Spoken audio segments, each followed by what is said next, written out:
So tell me about the genesis of the Hearse limo. I was around when you started talking about this. Yeah. What made you think about it and go through it? Well, So what is it? Is this a 69 Fleetwood Cadillac? It is. 69 Cadillac Fleetwood. It's a Hearse. Fleetwood body that's been stretched. Stretch. So if I need parts, mechanical parts, headlights, taillights, those are all Fleetwood. Fleetwood. Everything else is standard. The only thing that changed is when they stretch it. They cut it from, well, this one's a little bit different.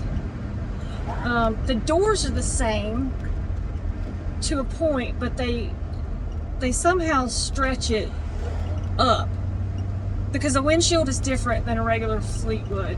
So, but basically they just kind of cut a Fleetwood at the front, maybe right around here, and at what would have been the back quarter panel,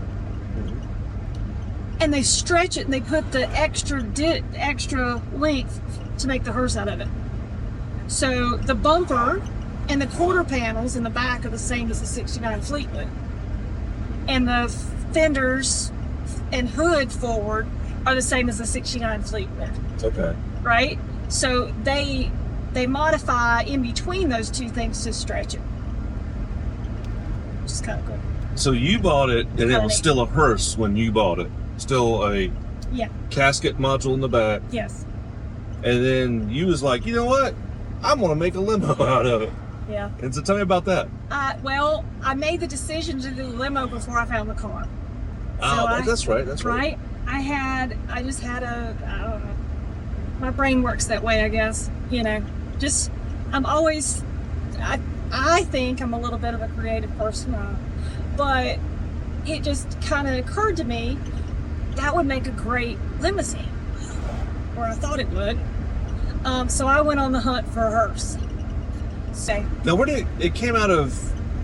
Atlanta or? No, it came from California. California, that's it. Yeah. So eBay, I get on there, I found a few hearses. This one stuck out to me. The price was right, so it was orange. Orange. Like a big rolling pumpkin. Oh. So orange does not match this car. Oh, I mean, not to mention I didn't think it was attractive. The yellow in here. Right. I did not do anything to the interior. The interior, all this trim is, except for the fabrications that I've done, the interior's original. It doesn't match orange. So I knew I was going to paint it. So it's fine. Got the gouge fixed, painted it. So it's tough. Because I didn't want to take it to Charlotte. I didn't want to take it to Raleigh. Right. All of this is custom. I mean, it would have to be, but yeah, all this is custom. So the divider's there. Of course, it's down now, but it goes up. But I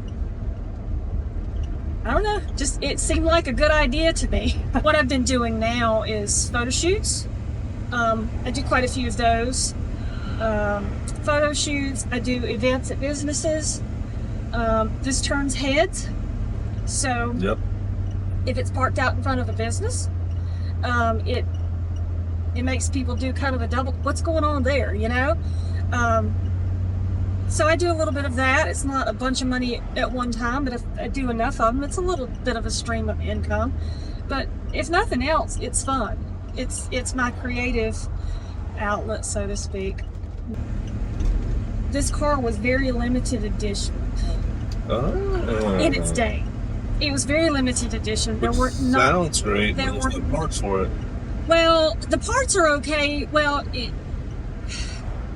finding the hearse parts would be difficult anyway, but luckily a lot of this is 69 Fleetwood. So if I need mechanical stuff, I'm going to have the same challenge as anybody else getting mechanical or trim parts. But the car itself was limited edition, like maybe about 1,000 of them made, period.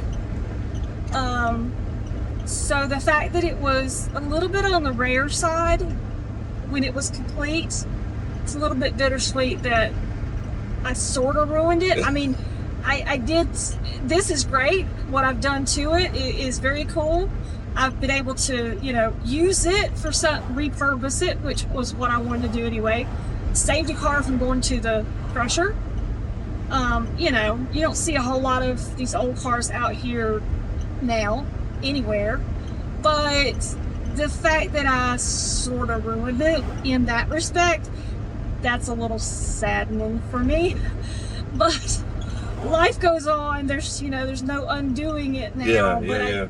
I did find that interesting that it was a limited edition.